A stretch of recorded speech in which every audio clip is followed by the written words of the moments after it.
leg pain, then you want to go toes up in order to reduce the leg pain. Tightness, stiffness, then you want to put your toes up to relax and decrease that pain. So what do I mean by toes up? You want to bring your toes up, and then you want to lean forward, right? You're going to feel that stretch, the stretch in your calf, because here's the thing, we have this fascia where you can just say, you can think of it as a sheet that goes from your toes, it goes all the way up here, and it's connected to your upper legs, all the way up here, it actually goes into your lower back and up into your head. If you have super tight calves, you want to just do one foot at a time. Maybe have a chair beside you to balance, right? You can switch off and just stretch for 30 seconds.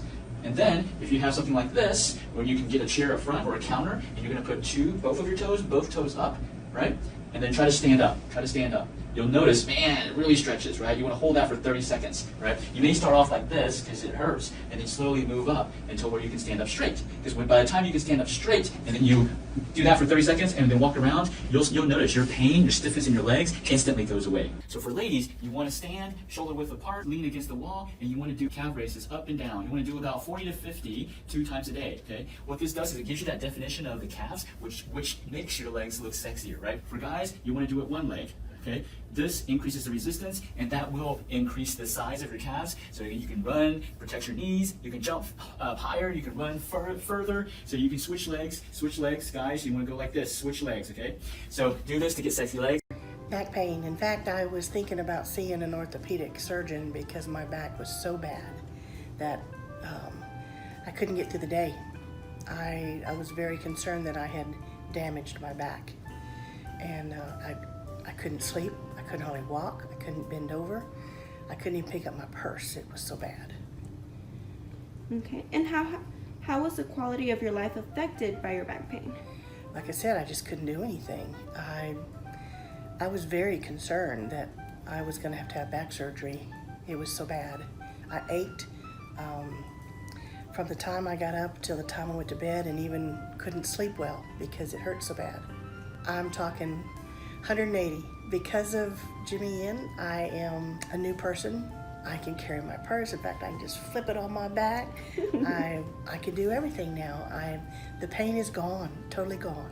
I am a new person, and I'm totally healed, and no sense in having to go see anybody else.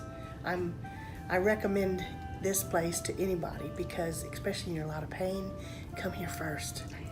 They will help you. You'll get healthy, and you'll get well, and you'll have your quality of life back. But today, I'm just going to show you, besides using your body weight, you can use something called like resistant bands. Like I've had this probably for 30 years maybe, or maybe 20 years. But never used it, but I'm using it now. So I'm going to use it for my shoulder, and as I'm doing this, talk about one of my mentors. He said if something is worth doing once, it's worth doing every single day.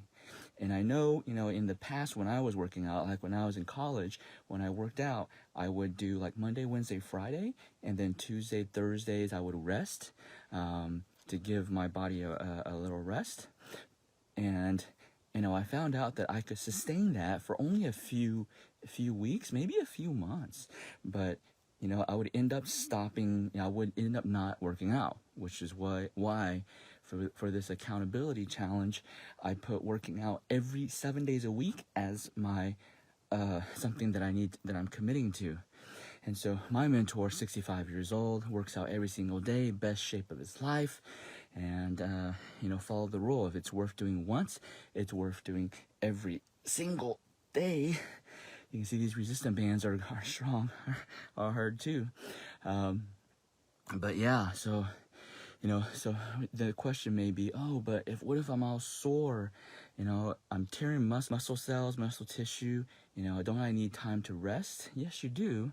But these daily workouts, they're not like, to get like super pumped and super big. That's not what this is about. This is more about getting just stronger, and so that it supports your frame. And so I'm tearing muscle, but I'm not tearing that much. So I'm not sore. I'm a little sore, depending on what body part I worked out at, but I'm not super sore every single place. Like when I used to work out, it would take me 2 to 3 days to recover from the soreness. So these daily workouts are I would say low to moderate intensity.